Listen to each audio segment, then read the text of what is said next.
Selamat pagi, Pak Arto. Selamat pagi, Pak John. Boleh perkenalkan diri? Nama saya Arto Suryodipuro. Saya adalah Wakil Kepala Perwakilan pada KBRI di Washington DC. Saya sudah 5 bulan sini. Kami tiba 1 Desember tahun lalu. Um, Mungkin garis besarnya itu, Pak. Oke. Dan Sebagai wakil, fungsinya apa? utamanya tuh salah satu yang menjadi kompetensi kami adalah mengelola gedung KBRI. Jadi segala hal yang terkait sama KBRI, kemudian manajemen kantor, baik aspek kepegawaian, keuangan, pengelolaan gedung, memastikan bahwa organisasi institusi ini berjalan lancar, berjalan baik mencapai misinya, pada saat yang sama juga memenuhi semua ketentuan yang ada. Kemudian hal lain tentunya di mana duta besar sedang tidak di tempat, maka kami menggantikan peran beliau, khususnya mewakili KBRI di kegiatan-kegiatan di luar. Berapa pegawainya di KBRI sekarang? Keseluruhan itu kalau ada yang mempunyai status diplomatik itu kira-kira ada mungkin antara 22 sampai 24. Itu berasal dari berbagai kementerian Indonesia.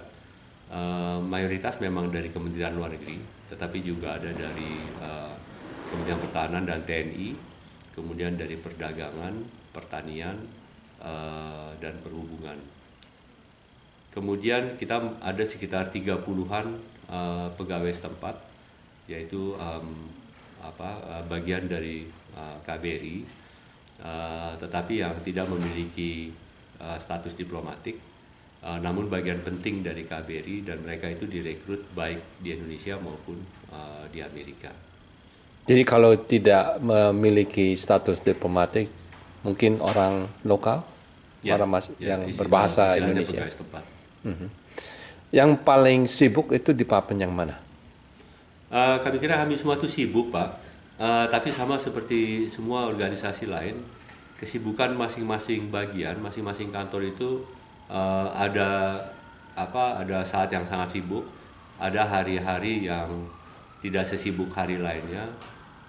Tapi KBRI secara keseluruhan itu setiap hari sibuk. Hanya bagian-bagiannya yang di mana harinya ada yang sibuk, ada yang tidak. Besok yang tidak sibuk hari ini, besok lagi sibuk. Jadi KBRI secara keseluruhan selalu sibuk, Pak. Oke, baik. Kalau challenge yang pertama apa yang untuk KBRI? Hubungan Indonesia sama Amerika itu adalah penting untuk Indonesia, baik dari aspek ekonomi, aspek politik, aspek keamanan, dan misi utama KBRI adalah mengelola segala hubungan tersebut. Tapi juga bagaimana bisa mencapai kepentingan Indonesia. Kepentingan itu aspeknya luas. Jadi ada tantangan utamanya adalah pengelolaan itu, dan khusus di Washington DC, karena di sini adalah kota pemerintahan, utamanya itu adalah pemerintahan, di mana policy itu dibuat, dan ada berbagai aspeknya. Pemerintahan itu ada di administrasi, ada di Kongres, kemudian berbagai pihak yang terkait, misalnya lobbyist, media, think tanks.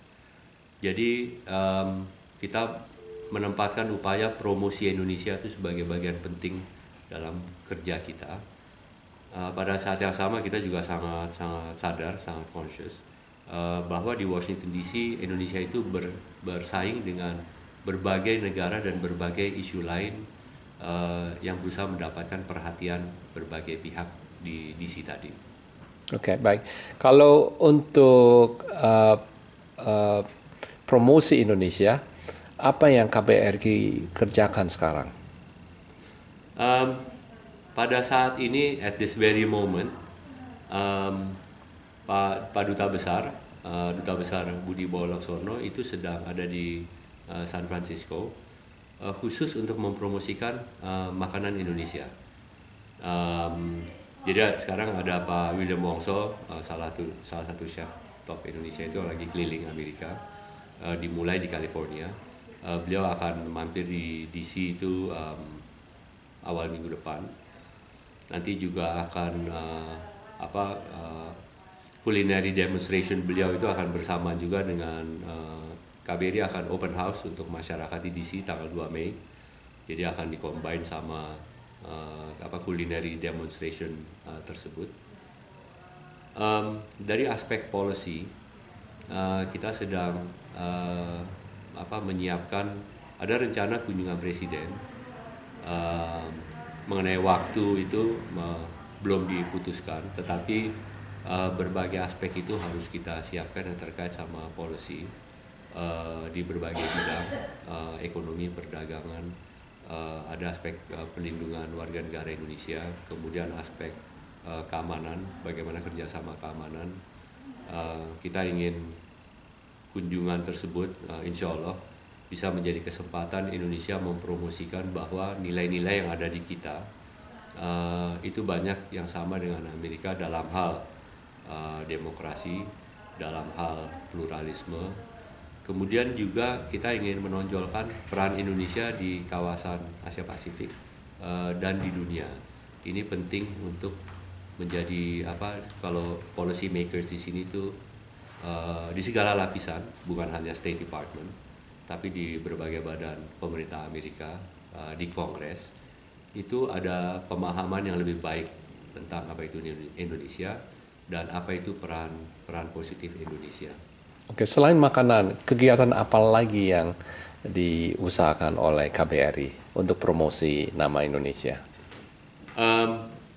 Ada satu aspek, misalnya kemarin rekan kami, Okto Manik, itu baru dari Charlottesville 2 hari untuk membuka istilahnya warung konsuler, warung pelayanan konsuler untuk warga Indonesia. Jadi ini bagian dari pelayanan yang diberikan. Kalau khusus untuk promosi, kita hari Jumat yang akan datang, jadi besok itu akan ada, kita akan putar film di sini yang judulnya Aroma of Heaven, itu tentang kopi-kopi Indonesia, sutradaranya orang Indonesia. Akan ada kape, jadi intinya minum kopi Indonesia. Ada berapa kita saat ini nih ada beberapa artis muda Indonesia yang lagi di DC karena mereka mendapatkan namanya Shorty Awards karena karya mereka itu yaitu berapa gambar kartun yang dipakai waktu kampanye presiden tahun lalu, itu yang ternyata mendapat penghargaan sangat baik di sini, mendapat nilai sangat baik.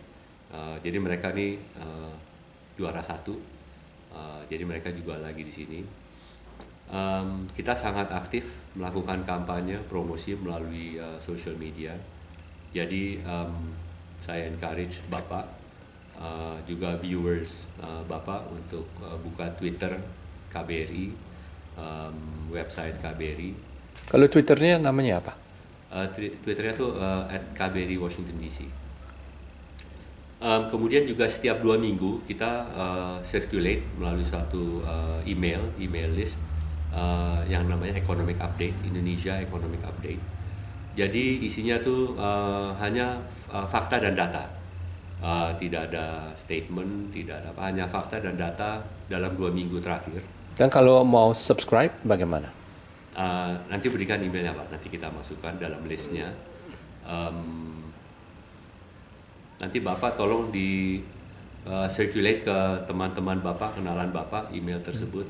Dan kalau seandainya ada pemirsa KBRI yang ingin subscribe, apakah kirim kemana Pak emailnya? Nanti informasinya kita lengkapi Pak. Okay. Atau kirim ke info@KBRI Washington atau gimana? Bisa juga, bisa ditengok website KBRI DC. Oke. Informasinya baik sih karena hanya fakta dan data. Fakta dan data ya. Fakta dan data. Dan itu dalam bahasa Inggris atau bahasa Indonesia? Bahasa Inggris. Bahasa Inggris. Selain itu ada lagi? Banyak sih Pak. Nanti bisa saya inikan listnya. Oke, boleh. Jadi kalau jumlah masyarakat Indonesia yang ada di Washington DC kira-kira berapa? Di DC, Maryland, Virginia itu berkisar 3 sampai 5 ribu saya kira. 3 sampai 5 ribu. Dari 3 sampai 5 ribu ada tokoh yang berbisnis dengan Indonesia. Um, banyak. Banyak, ada sekitar 1.000 atau Mungkin nggak sebanyak itu. maksud saya jadi seperti kita banding Vietnam atau Thailand atau Tiongkok ya, di mana banyak masyarakat berasal dari negara Asia yang jadi businessman untuk promosi produk negara masing-masing. Apakah di Indonesia, di Washington DC ada businessman yang Indonesia yang promosi produk Indonesia? Dan kalau itu apa produk apa gitu? Ada yang ada yang punya kafe dan jual kopi Indonesia. Tapi dengan merek sini dan proses roasting di sini tapi kopi Indonesia. Ada yang bergerak di bidang jasa, ada jasa konstruksi, ada jasa seperti investasi, pendidikan, banyak yang pegawai, ada yang pegawai untuk perusahaan sini, ada yang international staff di World Bank dan IMF. Restoran itu ada juga restoran Indonesia, walaupun kita sebenarnya ingin lebih besar lagi karena makanan Indonesia itu belum benar-benar walaupun mungkin populer. Ada makanan-makanan tertentu yang banyak orang kenal kan seperti sate dan nasi goreng. Tapi restoran Indonesianya sendiri belum banyak. Kenapa? Terutama di Washington DC kan tempat pusat KBRI gitu. Kenapa sampai saya dengar belum ada restoran Indonesia di sini? Belum. Ada satu truk Sarina. Truk Sarina. So I encourage you to go if you haven't Ya, done so. kita ada rencana. Kalau kita menganalisis secara umum tentang makanan Indonesia, mungkin salah satunya adalah karena Indonesia itu begitu beragam, it's so diverse. Tidak ada makanan khusus yang kita promote. Jadi kan ada upaya untuk kita kelompokkan, misalnya yang dilakukan dulu oleh Ibu Mari Pangestu, 30 makanan Indonesia itu disimplify. Ada misalnya sate dari daerah mana, ada rendang dari mana, ada nasi kuning dari mana, itu disimplify. Jadi itu yang dipromot, bukan semua ragam makanan Indonesia. Jadi itu salah satu yang diidentifikasi mungkin cara bisa mendorong maju makanan Indonesia. Kalau menurut Bapak, kenapa masih belum begitu populer walaupun Menteri Mari Pangestu sudah coba mempromosikan masakan Indonesia? Kenapa itu? Mungkin ada antara apakah populer atau tidak. Mungkin cukup populer. Karena buktinya nasi goreng dan sate itu bisa kemana-mana. Walaupun dipromot oleh restoran dari masyarakat lain, misalnya Singapura atau Thai restoran atau yang lain. Jadi sebenarnya potensi untuk populernya ada. Tapi kenapa bukan dari masyarakat Indonesia sendiri? Mungkin kita perlu meningkatkan dari aspek manajemen, aspek pengelolaan keuangan. Maksudnya pengelolaan keuangan maksudnya seperti pinjaman atau? Mungkin termasuk itu. Kemudian ada mungkin faktor entrepreneurship. Di DC itu memang belum ada. Di New York pun yang ada sebenarnya mungkin ada critical mass untuk itu. Restoran Indonesia tidak sebanyak misalnya restoran Thailand, atau jangan Thailand, restoran Malaysia misalnya. Jadi itu suatu tantangan memang. Perlu upaya untuk bersama-sama untuk gimana promote makanan Indonesia. Dan ini sebenarnya penting dari aspek hubungan antar kedua negara, because from the stomach it goes to the heart. Betul. Tapi apa yang maksudnya KBRI bisa mempromosikan masakan Indonesia agar lebih banyak entrepreneur Indonesia yang mengolah restoran Indonesia, begitu kira-kira. Kalau tidak salah di Thailand punya embassy pada zaman dulu juga mereka challenge-nya seperti yang kita menghadapi sekarang, bukan? Kira-kira apa yang the missing link itu? I will not go so far as saying that the promotion of Thai food was done by the embassy, by the Thai embassy. Mungkin ada kerja yang mereka lakukan. Tapi kalau mengatakan restoran atau makanan Thailand populer karena kerja kedutaan Thailand, you might be stretching that a bit. Ada hal-hal yang bisa dilakukan KBRI dalam hal promosi makanan, membantu di mana ada orang Indonesia yang hendak buka restoran. Tapi gimana pun kita harus mematuhi ketentuan setempat. Tapi pada akhirnya perspektif KBRI itu adalah hubungan antara kedua negara. Jadi ada hubungan kedua negara. Kemudian ada aspek perlindungan warga negara Indonesia, dan ada sisi peran Indonesia di kawasan dan di dunia, di mana Amerika itu adalah pemain inti dalam konteks itu. Jadi kita harus meletakkan juga dalam konteks luas tersebut. Baik, sekarang kita mau rubah pertanyaan. KBRI ada di gedung yang sangat interesting dan sangat bagus. Bisa memberi cerita tentang gedung ini sedikit?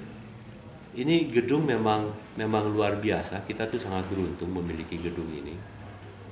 Kalau Indonesia sendiri memiliki gedung ini tahun 52. Tahun 52. Tahun 52.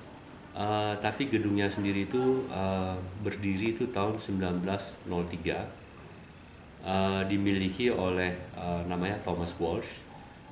Dia adalah imigran Irlandia yang datang ke Amerika di pertengahan abad 19.